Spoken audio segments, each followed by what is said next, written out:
Discrimination of class and economic status can also be seen in this documentary. It is not uncommon for this particular demographic to be considered inferior in all aspects, racially, culturally, and morally, as Dalton states in his article. Mexican Americans are laborers of much of the country, since this is what society socially allows them to occupy. Many of whom are farmers, which paints them as unintelligent and too lazy to get a different job. The abuse of field workers is a story retold over many generations, a tale of maltreatment, low wages, and a cycle of zero opportunity to end it. Cesar Chavez recognized this, but also recognized that racial prejudice and economic exploitation are interrelated. In the documentary Stolen Education, it is stated that perhaps farmers, that happen to be many Hispanic parents, do not have the right perspective to speak on school agenda or criteria, mainly because they, quote, spoke Spanish and had dark skin, as Dalton states in his article.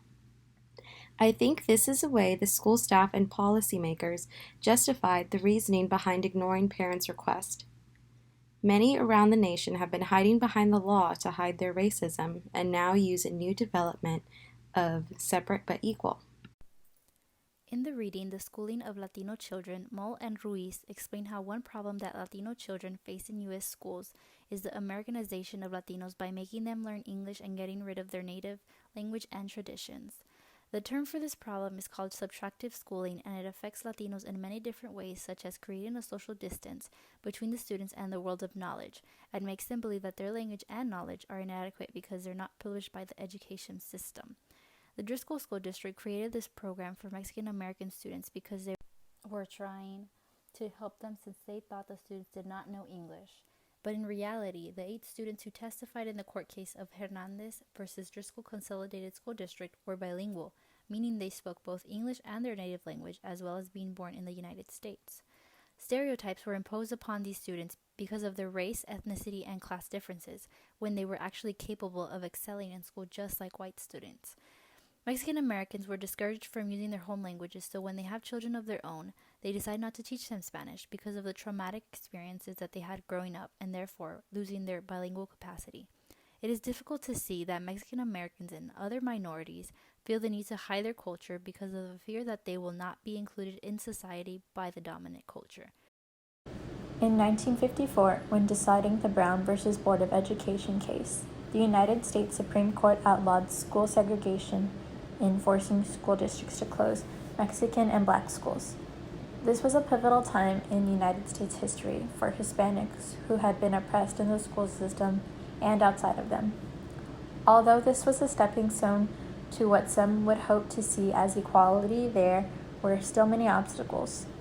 In the beginning of Stolen Education, it is stated that, rather than meet the letter of the law, local school boards across the country rejected the court's mandated and developed alternative methods for denying equal educational opportunities. Developing alternative methods for keeping colored students' opportunities unequal from white students continued then in history and still continues now. The concentration of how the school system continues to favor white students over minorities is undeniable. Student performances are based on a number of elements, but it is unrealistic to believe that there is not an advantage for schools in wealthier schools compared to Title I schools. The Driscoll School District wanted to keep a racist structure in place even after Brown v. Board of Education, and created a system in which certain students did not get the same educational opportunity, a case of racial oppression. Students weren't tested on their academic ability. Instead, they were placed into a tracking system based on their racial identity. Like explained in the reading, how tracking undermines race equity in desegregated schools. Characteristics such as race, ethnicity, social class, and family background are used to place students into different tracks, and ultimately hinders mid and low ability students' ability to learn. They tracked Mexican American children by placing them in first grade for 3 years in different levels called beginners, low first, and high first.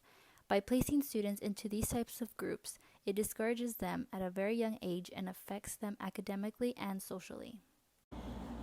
It is hard to say, but we still see issues found in stolen education in our society today.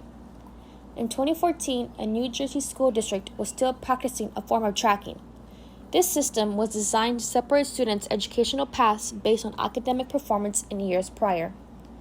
The Department of Education stated that the New Jersey school district was symbolizing a modern-day system of segregation. Their system was in favor of white students and kept students of color away from equal education and opportunity. Tracking is meant to separate students within the same classroom based on their abilities to learn at their own level and be in favor of the teacher, so teachers do not face difficult teaching situations.